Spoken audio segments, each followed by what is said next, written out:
The beginning of the journey. Today, I want us to do something together. Something you might not have done since you were a child.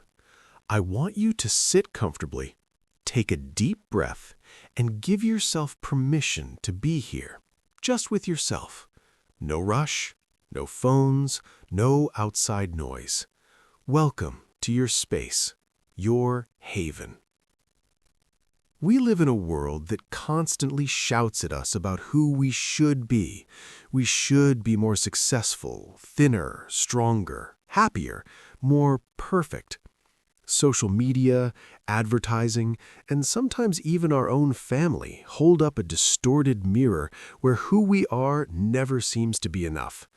We spend our lives trying to fit into molds that were never made for us, seeking outside the validation that can only be found within. But what if I told you that the peace you seek isn't about becoming someone different, but about reuniting with the person you've always been? Today, we're going to talk about something revolutionary in this world of chaos, the art of loving and accepting yourself exactly as you are. Chapter 1. The Inner Critic and its origins. To understand how to love ourselves, we must first understand who taught us not to. Inside you, there is a voice. It might be subtle, or it might be a tyrant. This voice tells you, you messed up. You're not good enough. Look what they achieved. And you can't go out looking like that. This voice is what psychologists call the inner critic. But here's the crucial part. That voice is not you. It is not your essence. It is a collage of all the voices you heard while growing up. It's the voice of a parent who, perhaps unintentionally, compared you to a sibling. It's the voice of the teacher who said you weren't as smart as the others. It's the voice of society, which sells insecurities to buy solutions. As the great psychiatrist Carl Rogers stated, for a person to grow, they need an environment of unconditional positive regard. Unfortunately, many of us grew up with the idea that love and acceptance had to be earned. If I get good grades, my parents will love me. If I'm thin, I'll find a partner. If I'm successful, I'll be valid. And so, little by little, we build an identity based on conditions. We fragment ourselves. We separate the acceptable parts and hide in a dark basement the ones we were told were bad, our sensitivity, our anger, our sadness, our fears. Today, we're going to open the door to that basement, not to fight those monsters, but to discover they aren't monsters, they are parts of you that are just asking to be heard and embraced. Chapter 2. The First Step. Mindfulness. The first step to change is to observe. Without judgment, just observe. Mindfulness teaches us to be like a scientist observing a phenomenon. If you feel anxious, instead of saying, I'm an anxious person and that's bad, simply say, there is anxiety. It's just a feeling in my chest, a butterfly in my stomach. It does not define me. The same applies to your inner dialogue. When that critical voice appears, instead of engaging in an argument, simply say, oh, there you are again. Thanks for your input. But today, I'm going to listen to a different voice, my own. To love ourselves, we must first know ourselves. And to know ourselves, we must silence the outside noise and listen. Listen to our bodies, which always speak to us through tension or sighs. Listen to our emotions, which are messengers of our deepest needs. What are you feeling right now? Don't label it as good or bad, just feel it. Sadness tells you that you need rest or comfort. Anger tells you a boundary has been crossed. Joy tells you you're on the right path. Listen to them all. They are your guides, not your enemies. Chapter 3. The Philosophy of Self-Care and Self-Compassion. The pioneering psychologist Virginia Satir once said, we need 4 hugs a day for survival. We need 8 hugs a day for maintenance. We need 12 hugs a day for growth. But what if the most important hug is the one you give yourself? Self-compassion, a concept developed by Kristin Neff, is the most powerful tool for acceptance. It has 3 elements. Self-kindness versus self-judgment. Instead of punishing yourself for a mistake, talk to yourself like you would to a dear friend. If your friend fails, you don't say, "You're useless." You say, "It's okay. I've got your back. We'll try again." Why don't you talk to yourself that way? Common humanity versus isolation. When we fail, we tend to think, "This only happens to me." The truth is that suffering and imperfection are part of the human experience. You are not alone.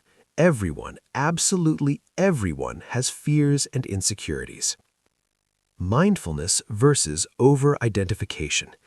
This is observing the emotion without being swept away by it, recognizing this is a difficult moment instead of "my life is a mess." Self-esteem isn't built with fake affirmations in the mirror if deep down you don't believe them.